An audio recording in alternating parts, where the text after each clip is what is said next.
In this video, I'm going to explain the master plan to build from scratch, starting with nothing, a massive multi-billion-dollar future-proof commodity conglomerate that is AI resistant and that you could pass on to your offsprings. I know, I'm here with my few small businesses, so it may sound ridiculous. But before judging, please hear the plan out and then feel free to let me know in the comment below what you think of it. Alright, pay attention, because my hope is that you can incorporate part of this plan into your own master plan, or at least make you think about creating a plan for yourself. At the beginning of this video, I will explain concepts and assumptions that I will use for the 50 years vision, and then I will lay out the master plan step by step. Cool? Now, if you are a fresh MBA graduate from a fancy school and that you hear that I want to build a future-proof commodity conglomerate, your first reaction should be something like this. What the heck?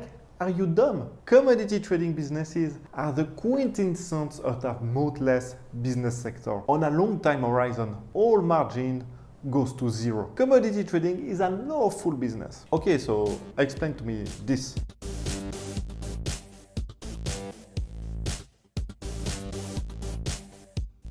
Now the MBA guy will say, oh Damien, this is survivorship bias. For those that don't know, survival bias is a logical error of concentrating on entities that passed a selection process while overlooking those that did not. So yeah, sure, there is a survival bias, but you know what?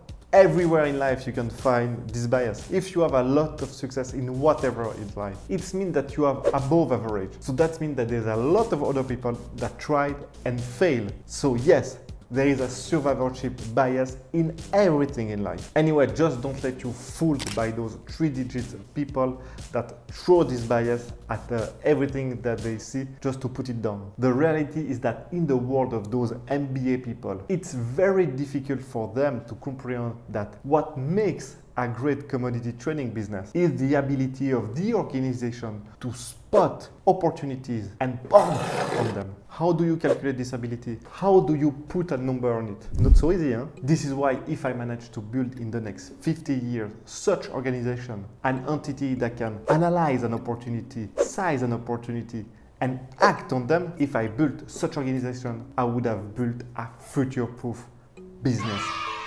And don't worry, I will explain later in the video how I intend to build that business so you can replicate it. But there is one extremely important point that I need to touch on now. Why it's easier for a trading firm to carry on for decades compared to other industries. Think about that. Apple, one of the most valuable companies at the time of this recording. If a competitor arrives with a new laptop, AI-powered, new chips and so on, might well be the case that in 50 years, Apple disappears. And this is the same for Google. Google makes all of its revenue from their ads business. But tomorrow, if we use AI and we don't ask Google for an answer, how are they going to make money? For those two companies to keep innovating and coming up with new massive opportunities every decade, it's harder to pull off than to find the next trade flow to secure. The facts are that buying something somewhere and reselling it somewhere else at a higher price while taking all the risk on yourself during the transaction is not that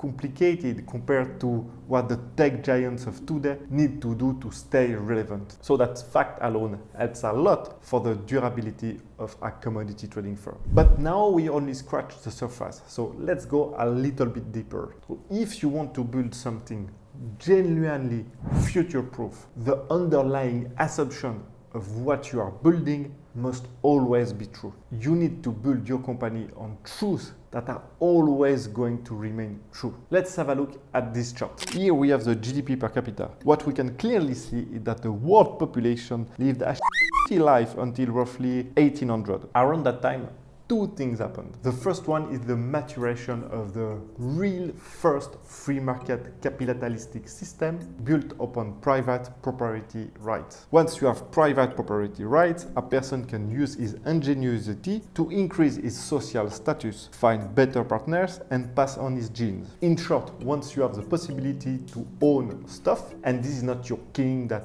owns everything, you want to earn money, to own more stuff, so you can attract more people to have sex with. And it starts a virtuous cycle. As societal status is relative to your peer, if your peer also increase their wealth and influence, then you need to carry on to keep up with them. Then around the same time, humanity discovers the most magnificent gift ever, fossil fuel. Here we have the world energy consumption, and as you can see, if we put the two charts next to each other, the GDP growth tracks our energy consumption. So in short, more energy means more prosperity. And by the way, this is why the degrowth movement will never work unless we have a collapse in population, because people doesn't want less prosperity. Now let's go back to my initial question. What is true and what is always going to remain true? To sum up, humans choose their mating partner based on status, and more status means a pursuit of more prosperity, and more prosperity means an ever-increasing energy usage. So if I can be plugged in the energy world, those markets will increase the next 50 years. All of them. Coal, oil, natural gas, biomass, all of them. For instance, the ABCD, ADM, Bunge, Cargill, and LDC. The four grains giants have been around for more than 100 years because they deal with something that will always remain true. People need food. So energy and food, those are two markets that are very good markets if you want to be future-proof, if you want to be sure that what you deal with is going to remain there for the next 100, 200, 1,000 years. So one last point, and then I'll speak about the company building part. As we have seen, humankind started to flourish with the invention of proprietary right and free market capitalism. The Western world was the closest to this system, and this is why they dominate. But now they are turning in a weird fascist socialist system. I don't know. But thanks to the nature of international trade, it's definitely easier for a commodity trading company to move its legal entity from one continent to another than any other industry. This flexibility that other sectors don't have make it way more resilient through time. All right, now let's discuss how I intend to build it, starting from scratch. As I did not have 1 million in cash to start my empire, or that I actually don't want to raise money, so there is like an that can tell me what I can do or not. Shouldn't say that.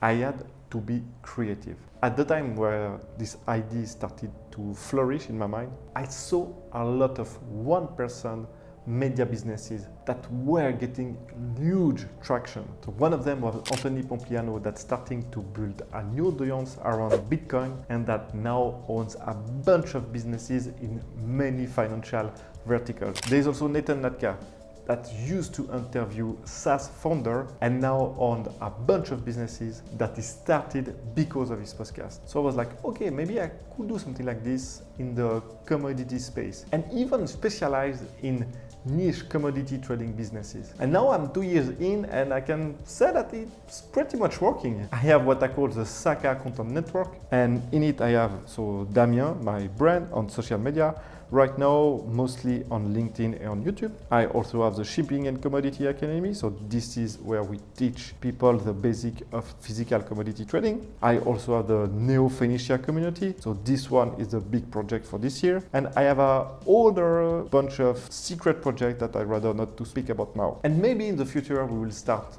online games around the commodity, or small SaaS software that tackle a very specific pain point. All the cards are on the table. Now the only issue with all those online businesses is that they are not really future-proof. I mean, the online world is ruthless. Platforms comes and go, traffic sources changes. It's definitely tough to remain relevant a decade, and I wouldn't even speak about like 100 years.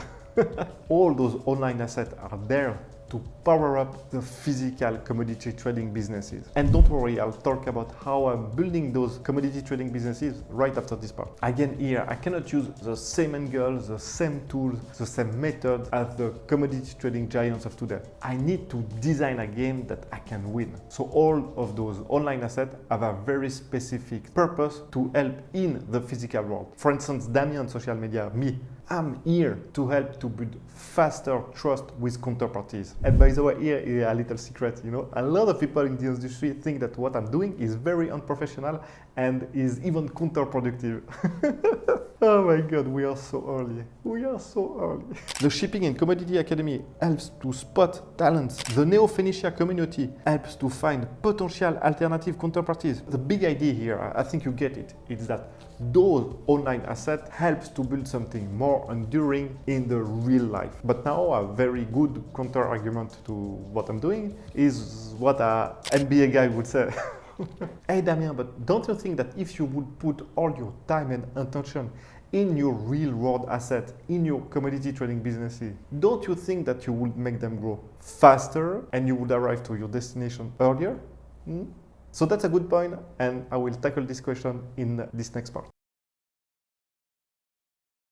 What I know to do better than anyone is to build niche commodity trading businesses. I know how to spot opportunities. I know how to convince counterparty to work with us. I know how to structure finance from the trial shipment to the trade flow. And to be honest, it took me a very, very long time to understand that this was my specific knowledge. Because I learned everything from my first boss, my mentor. She built that type of business and I basically picked everything up from her. Honestly, I didn't even knew back then that this is what I was learning. Then when I moved to other companies, it was always smallish commodity trading business. So this is how I developed this specific knowledge without even understanding it, honestly. But here comes the problem for me. I don't know how to build a company in the billions in revenue. Otherwise, I would have done it before.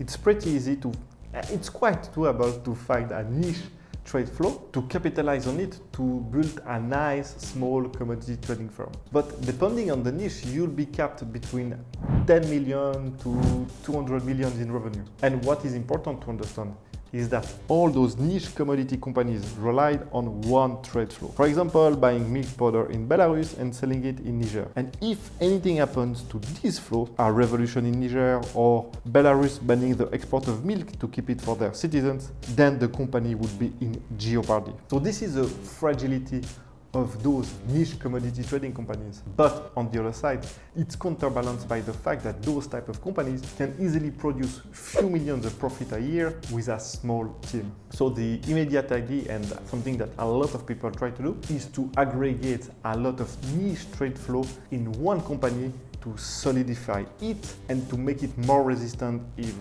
a black swan happened. But the problem with this approach is that being a commodity merchant is extremely time intensive. You need to hunt for clients, hunt for suppliers, speak with your peers to know where the market is, and all of that takes a lot of time. And in addition, you really need to have a very good understanding, a real expertise in your niche, whether it is geographical niche or product niche, if you want to close even a small deal. And by the way, this is why I cannot really take seriously someone that says that he trades oil, grain, metal, everything and anything. I mean, each time I see someone like that, I'm like, dude, you are early in your journey.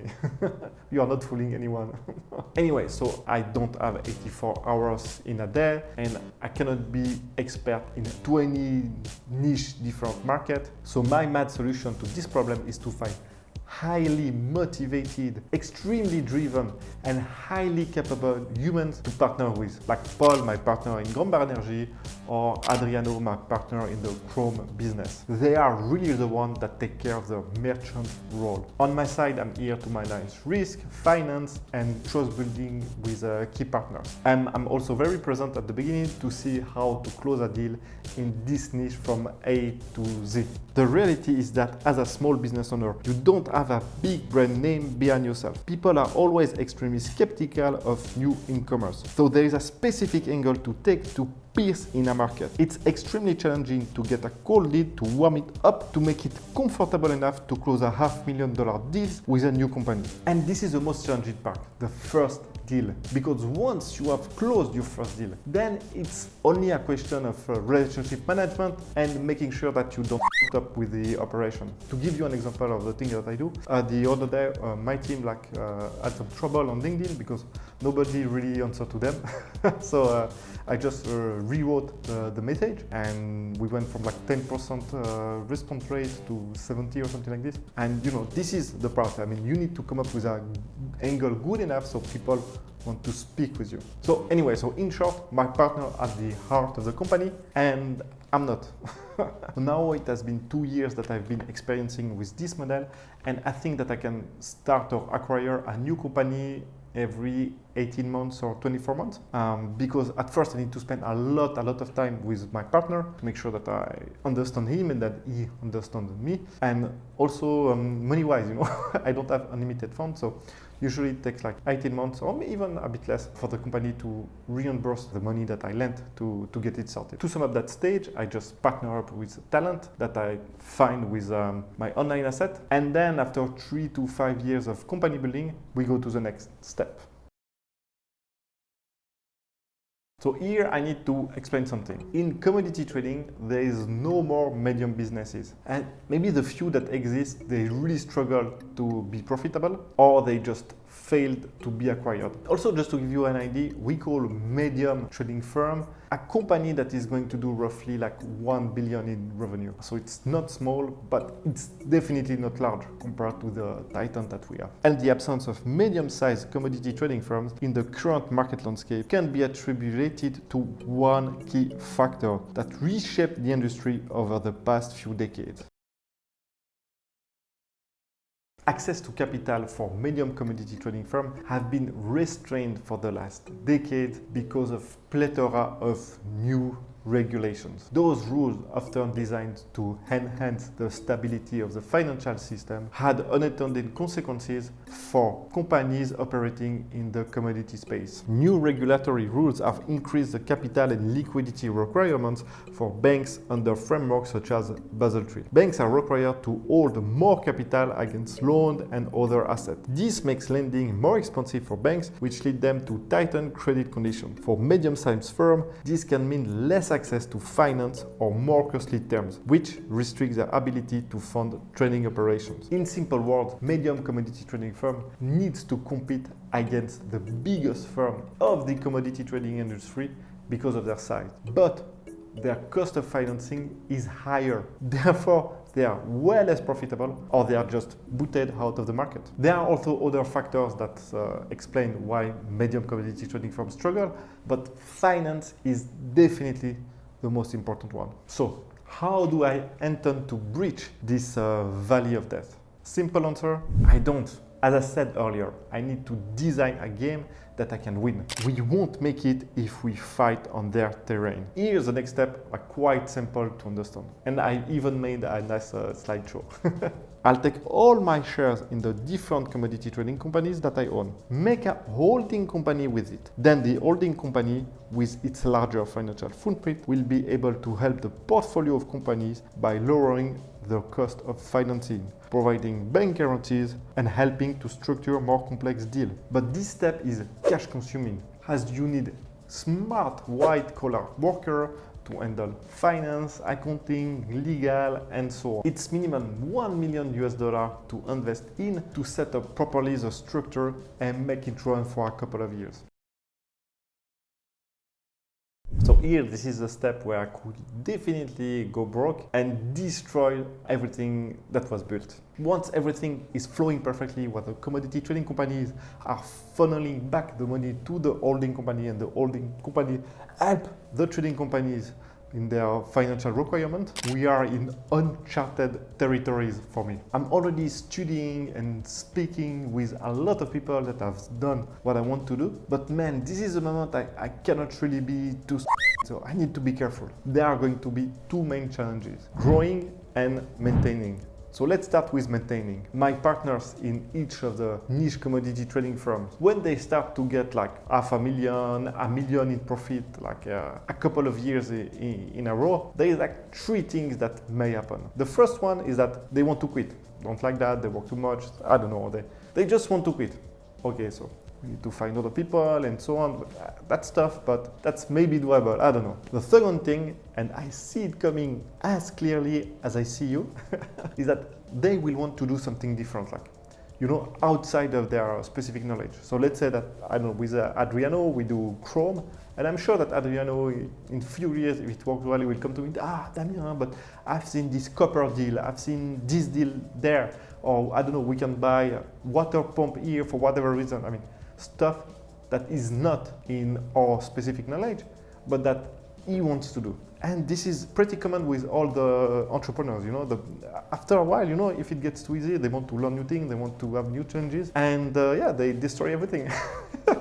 Third point that I also see coming is that they want to stop funneling back the money back to the holding because they want to take a huge financial bet, like, oh, now we need to buy this mine, or we need to buy this oil whale, those tankers, or whatever, and they want to take a huge financial bet, which is not aligned with the overall idea of the holding. So I don't know how I'm going to handle all that. I'm looking forward for the conversation. Now the second point regarding growth. So at this stage, I don't think that it's going to be wise to keep starting new niche commodity trading businesses, because it wouldn't really move the needle. Or maybe that's a good idea, I don't know, but I don't think it will. And I think the game is going to be more like, okay, buying asset and then attaching to those assets a niche commodity trading firm. But to do this, to buy a factory, an asset, or whatever, I really do need to uplevel my skills. I need to hire the right people. I need to understand way more things. I'm not the guy now, so yeah, more money, more problems, more responsibility. I don't know, we'll see. And also, from what I've seen at this level, competition is usually better. We'll see. So this is the last stage. By then, I'll be old, 20 years in, and maybe I'll be tired of all this. And I want something with less stress. Or maybe not. Maybe I'm a junkie, I don't know. But at that time, I do hope that I will have enough money to invest in factory technology, real technology, not software, like robot asteroid mining, full AI farms, nuclear reactors, exciting stuff like this. And I don't want to do it with other people's money, so this is why I'll need to do with mine. So what do you think about this master plan? What do you think of it? Please leave a comment below. I read all of them, and a lot of work ahead. But before you click away, just let me finish with this little story that I really do hope will trigger you. The myth of Icarus. So you probably already heard this story, so I'll be fast, and I will give you the real meaning behind this story, the meaning that society tried to make you forget. Icarus and his father Daedalus were thrown in jail on an island. To escape, Daedalus made wings of feathers and wax. Then he warned his son not to fly too close to the sun or the sea. But Icarus, thrilled by flights, ignored the advice. He flies too high and the salt melts the wax and he falls into the sea and drowns. This story is meant to be a cautionary tale about the danger of the ambition and hubris. But if you read the older translation, you will see that this is not exactly what he says to his son. Two rules: don't fly too high or the sun will melt the wax. But more important, son, don't fly too low, because if you fly too low, the waters and the waves will surely weigh down the wings and you will die. He says don't fly too high, but also don't fly too low. And this part has been removed from numerous myths and rewrite of the story. The most important, don't fly too low. Make your master plan and fly high. And if the gods want to punish you, so be it.